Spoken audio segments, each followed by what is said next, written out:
Why I stopped composting, and the simpler method that builds better soil naturally. There's a moment every gardener reaches when the effort starts to outweigh the joy. The compost pile that once felt productive begins to feel like a chore, turning heavy heaps under the sun, checking moisture, waiting weeks or months for results. It can quietly drain the satisfaction out of growing. And yet, just beyond our carefully managed spaces, nature is doing something remarkable without any of that effort. Forest floors build rich, dark, fertile soil continuously. No turning, no monitoring, no finished product, just a living system that never stops working. That realization changes everything, because once you see how soil actually thrives in nature, you start questioning the way we've been taught to garden. What if the secret isn't doing more, but interfering less? What if the healthiest soil isn't something you manufacture, but something you support? Before we dig in, take a second to like, share, and subscribe to Nature's Flora. If you care about growing smarter, not harder, and building soil that improves year after year, you're in the right place. Now let's get straight into it. The problem with traditional composting. For decades, composting has been treated like a final product. You gather materials, build a pile, manage it carefully, and eventually apply it to your soil. It feels responsible and efficient, but there's a hidden flaw in this approach.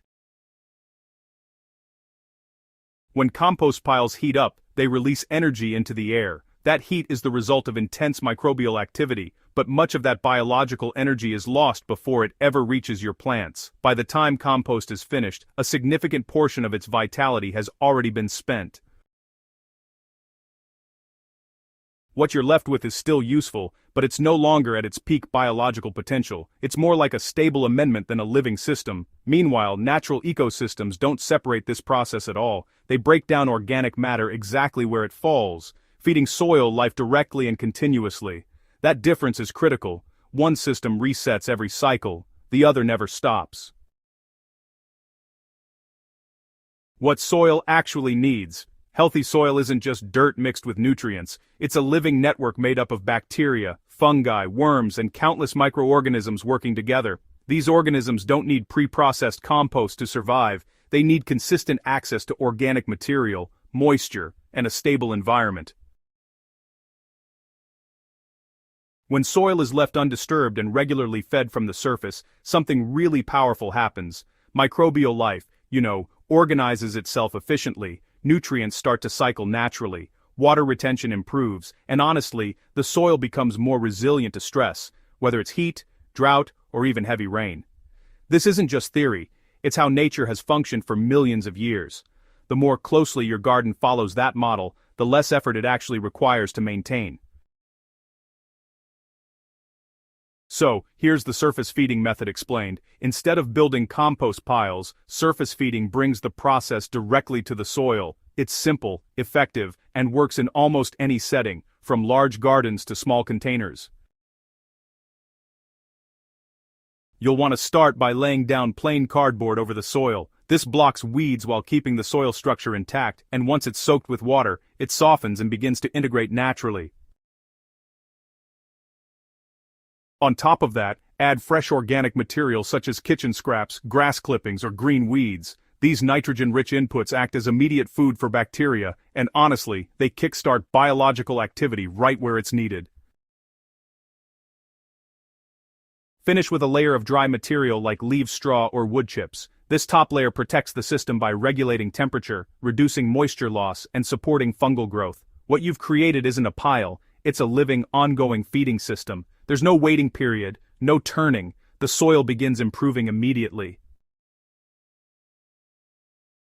Why undisturbed soil works better. Beneath the surface, soil contains a vast network of fungal threads known as mycelium. These networks connect plant roots to nutrients and water sources, allowing resources to move efficiently across the soil. Every time soil is dug or turned, these connections are broken. It disrupts communication within the system, and, well, it forces organisms to rebuild from scratch.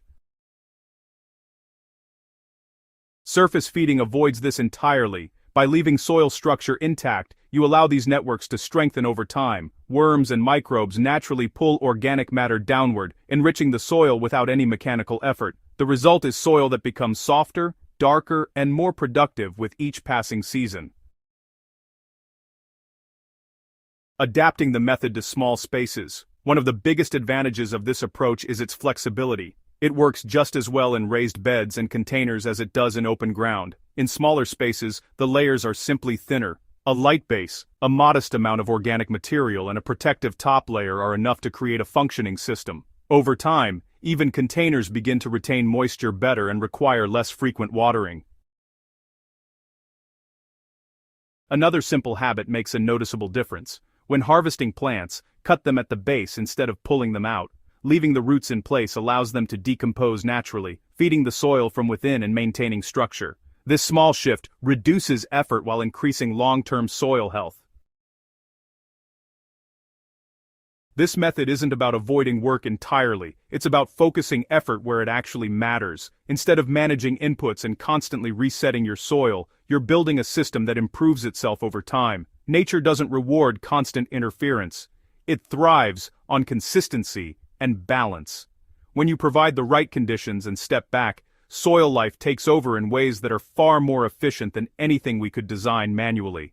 Gardening becomes less about control and more about cooperation.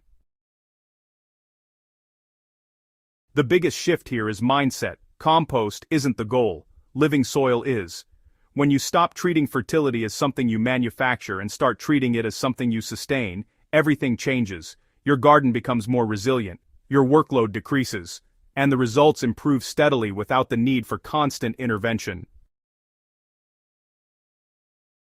If this approach resonates with you, start small, try surface feeding in one bed or even one container. Watch how the soil responds. Over time, the difference becomes undeniable. And if you found this guide useful, don't forget to subscribe to Nature's Flora, share this with someone who loves gardening, and leave a comment with your experience.